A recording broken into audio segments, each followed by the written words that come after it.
A Practical Guide to Self-Hypnosis by Melvin Powers. Chapter 13. Practical Applications of Self-Hypnosis.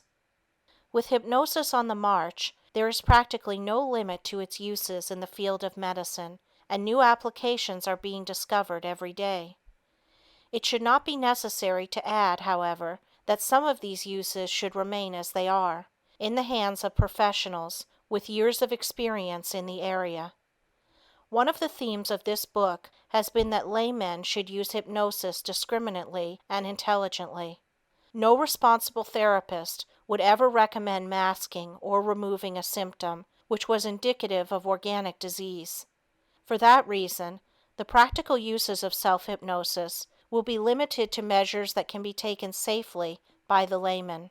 The only possible exception to this will be instruction on how to curb obesity, but even here it is suggested that a physician be consulted before embarking on a weight-reducing program. The foremost use of hypnosis has been for relaxation, and it becomes more and more important as world tensions, anxiety, and strain increase daily, and millions seek vainly to get away from it all. Inasmuch as all methods of hypnosis discussed in this book utilized relaxation as the first step, it should not be necessary to go over this material. Simply review the mini-induction techniques. Lung cancer has become a very real threat to many people today, and the professional hypnotist is besieged with men and women who wish to curtail or quit smoking.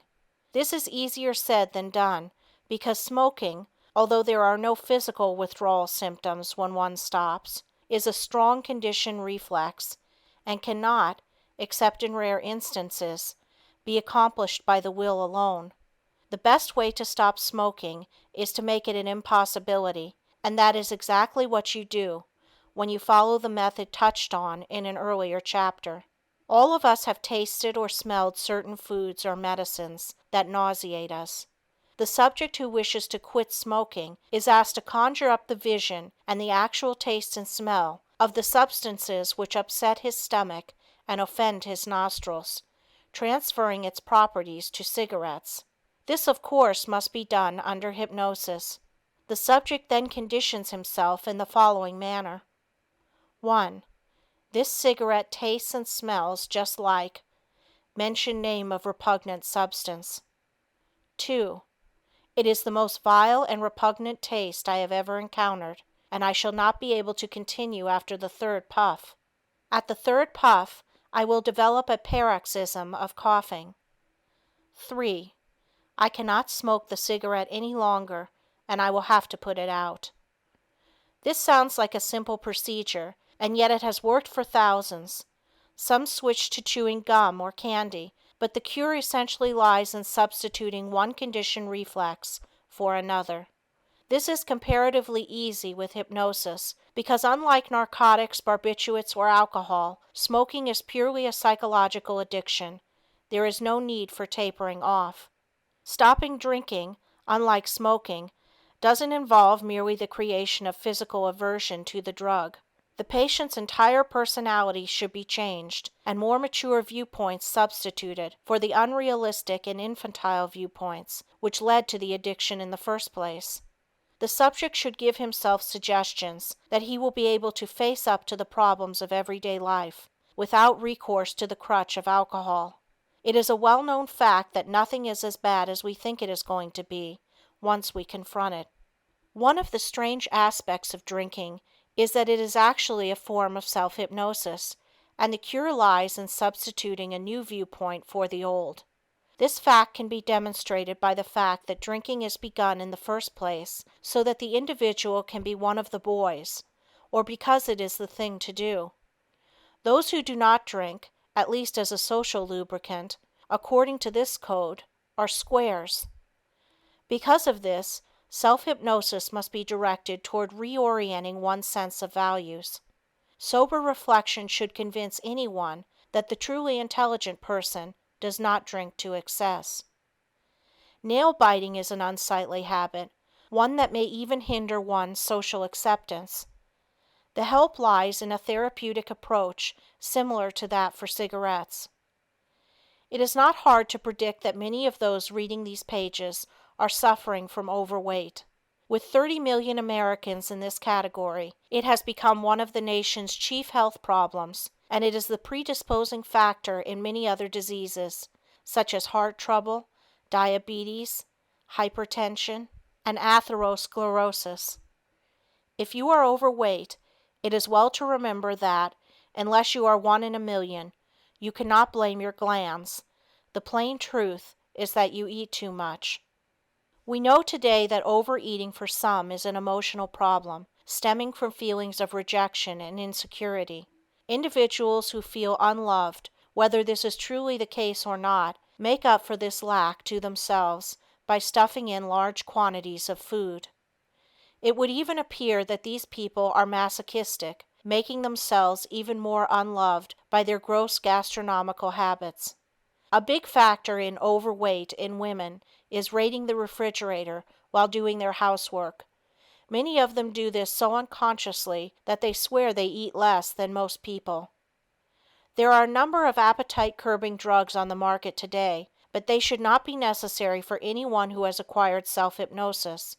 If you have learned to visualize yourself, visual imagery, in different situations, you will have no trouble in picturing yourself having a slim, attractive figure, exactly as you were when you felt you looked your best. Keep this figure ever in mind and use it along with conditioning yourself against certain fatty and starchy foods. A trick used by some hypnotherapists is to have the subject purchase a dress or suit several sizes too small and then work toward being able to wear it. This actually has worked in many cases because it adds the element of competitiveness to the procedure. Not all people overeat because of emotional problems. Some come from families where licking the platter clean was the rule because food was scarce. Others come from rich families where overeating by the parents established a habit pattern in the children. Certain races and nationalities look on fat as a badge of wealth and prestige, and children in such an environment are likely to be deliberately overfed. Regardless of the reason for overweight, however, the use of self-hypnosis is one of the answers to the problem. Simple headaches, arthritis, neuritis, and other painful symptoms yield readily to hypnotic suggestion.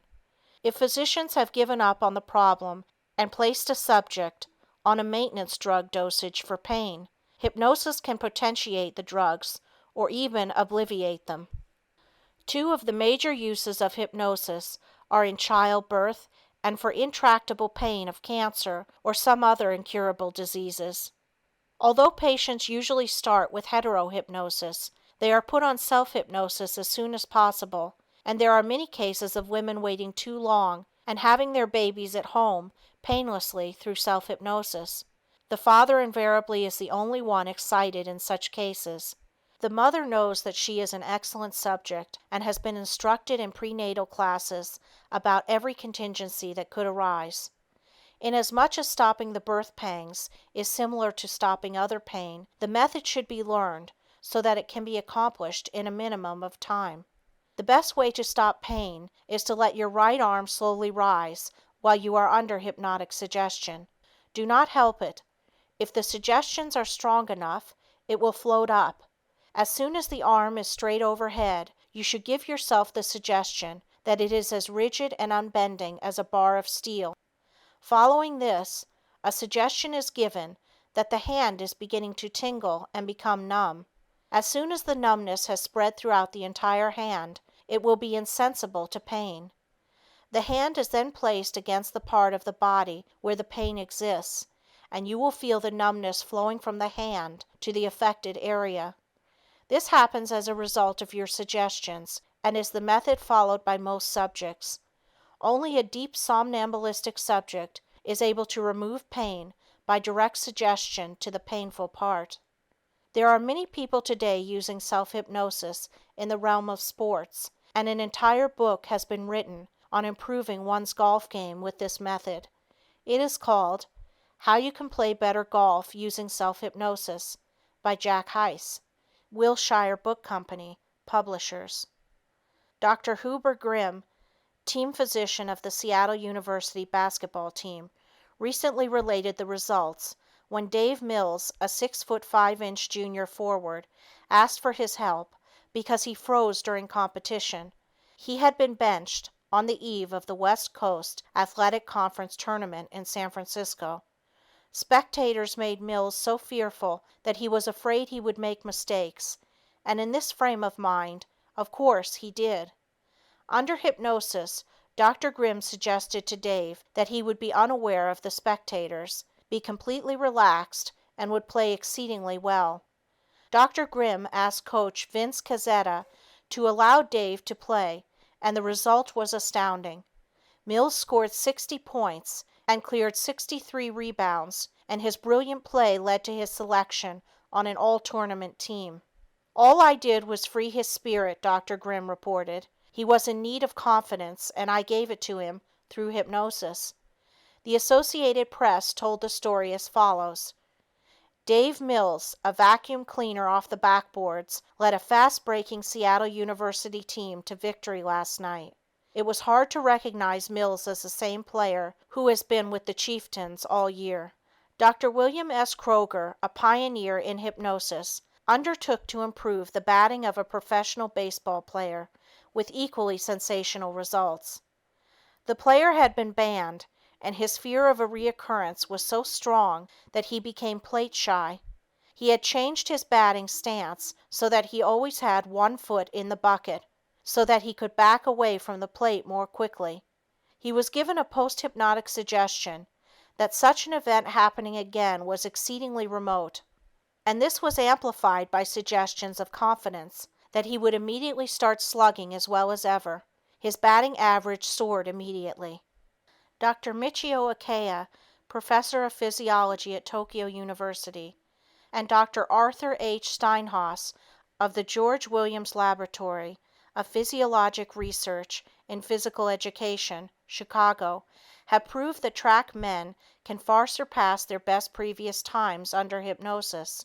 Their tests, incidentally, prove that there is no danger of an athlete going beyond his physiologic limit while bettering his former marks.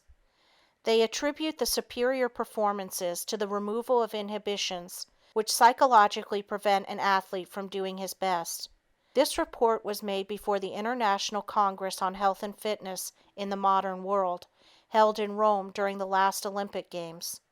All reports, as a matter of fact, show that athletic performances are improved by psychological, not physical means, and that built-in automatic reflexes protect the athlete against the danger of overexertion at all levels of awareness, hypnotic or non-hypnotic. Psychologists are using hypnosis more and more to facilitate concentration and learning, and it is likely this use of the ancient science will become even more popular than its medical applications. The reason one learns so quickly under hypnosis is because of time distortion, which allows you to obtain the equivalent of many hours of study in a relatively short length of time. Undoubtedly, you have had experience with time distortion in your daily life. Remember how slowly time goes when you are not interested in what you are doing, and how fast it speeds by when you are. And the drowning man who sees his whole life go by is an excellent example of this. Enough people have been saved to know that this actually happens. The point is that the subconscious mind does not record the passage of time the same way as the conscious mind. The conscious mind records time physically by means of a clock. It is objective, and it tells you that a thought or movement requires a certain number of seconds, minutes, hours, or days. Your subconscious mind has an entirely different concept of time that has nothing to do with the physical world. It is called subjective because your own sense of the passage of time is used.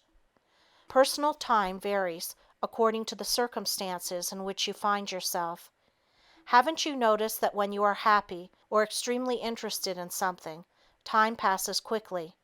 On the other hand, if you are sad or anxious, time seems to drag. This is called time distortion. When you continue in a happy state, time is automatically shortened. When you are in a state of unhappiness, pain, or anxiety, time automatically lengthens. This explains why the drowning man can review his entire life within seconds. Psychologists know this is possible because your subconscious mind contains a complete record of everything that has happened to you since birth. Therefore, in moments of extreme distress, your subconscious has the ability to distort and manipulate time. If you have ever encountered danger or had a narrow escape, you probably experienced time distortion. Everything about you went into slow motion, and time seemed to stand still until the action was over. At that point, objective time started up again, and everything returned to normal. Many of you no doubt read an Associated Press report from Chicago on February 11, 1958, which reported how movie actress Linda Darnell had used hypnosis to help her with her first stage role. She had been asked to do the part on short notice and had no time for preparation. Miss Darnell telephoned her California physician for aid. He flew to Chicago. Overnight, through hypnosis, Miss Darnell learned her part and astounded the cast by knowing everyone's lines. Not only did she learn the part, but she was coached in the character of the artist she was portraying. As a result, Late Love was a hit play. Miss Darnell was under the impression she had been learning the part for a week, although only about 48 hours were involved, and these hours were not continuous. After her first performance, she said, "I never felt so secure about playing a role in my life. Hypnosis has helped me feel the part completely." Imagine how much more we are going to be able to learn when study under hypnosis becomes widespread. And the best part of it is that the learning is in your mind for a long time. Forgetting or mental blocks that interfere with your recall of information at any time are reduced to a minimum. In conclusion, I should like to recommend the entire field of self-hypnosis to everyone. It is a therapy which is positive, dynamic, and constructive. An excellent example of this is contained in the autobiography, Rachmaninoff's Recollections. In this book, immortal Rachmaninoff describes in detail his success in overcoming a severe case of mental depression. He had stopped composing and kept to himself, seldom leaving his room. After meeting with failure, using the available therapeutic remedies available at that time, he was persuaded by his relatives, the Satins, to seek the help of a hypnotist called Dr. Dahl. With much reluctance, he agreed to see Dr. Dahl and be treated specifically with hypnosis. Rachmaninoff's own words read as follows: "Although it may sound incredible, hypnosis really helped me. Already at the beginning of the summer I began again to compose. The material grew in bulk and new musical ideas began to stir within me, far more than I needed for my concerto. I felt that Dr. Dahl's treatment had strengthened my nervous system to a miraculous degree. Out of gratitude, I dedicated my second concerto to him. As the piece had a great success in Moscow, everyone began to wonder what possible connection it could have with Dr. Dahl. The truth, however, was known to Dr. Dahl, the Satins, and myself." Does this story sound incredible? You have the word of one of the world's greatest musical composers that hypnosis alleviated his severe despondency. This is proof that the emotions of the individual can be changed by the ideas he builds up about himself. Dr. Leland E. Hinsey, professor of psychiatry, Columbia University, writing in his book, The Person in the Body, W. W. Norton and Company, states, "In some persons, the fear of disease is often the only damaging evidence of disease, yet it can be so strong as to disable the person in all his daily activities. The entire field of psychosomatic medicine, which deals with the interrelationship between body and mind, has as one of its basic tenets that suggestion not only can cause psychological personality disorders, but many physical disorders as well. It is therefore logical to conclude that the systematic use of positive mental attitudes in an organized, progressive self-improvement program can be a vital influence in helping you lead a healthier life, both emotionally and physically. Many people in need of help are at a loss as to where they can locate reputable hypnotherapists in their area. You may consult your family physician, county medical society, or Mental Hygiene Society. The chairman of the psychology department at your nearest college or university would usually have this information. I maintain a file of over 4,000 doctors located all over the world who practice hypnosis and would be pleased to refer you to doctors located in your locality. The following national organizations maintain a specialized list: American Academy of Child Psychiatry, 335 South Franklin Street, Wilkes-Barre, Pennsylvania. American Academy of Psychoanalysis, 750 Park Avenue, New York 21, New York. American Group Psychotherapy Association, 2 East 103rd Street, New York 29, New York. American Psychiatric Association, 1700 18th Street, Northwest, Washington 9, D.C.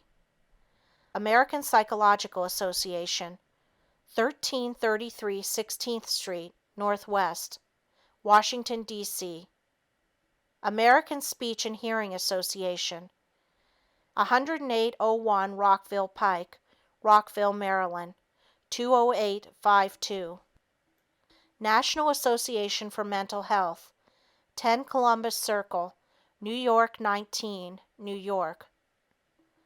National Association for Retarded Children, Incorporated, 99 University Place, New York 3, New York. National Council on Alcoholism, Incorporated, 2 East 103rd Street, New York 29, New York. National Health Council, 1790 Broadway, New York 19, New York. National Institute of Mental Health, U.S. Public Health Service, Bethesda 14, Maryland. Veterans Administration, Psychiatry and Neurology Service, Department of Medicine.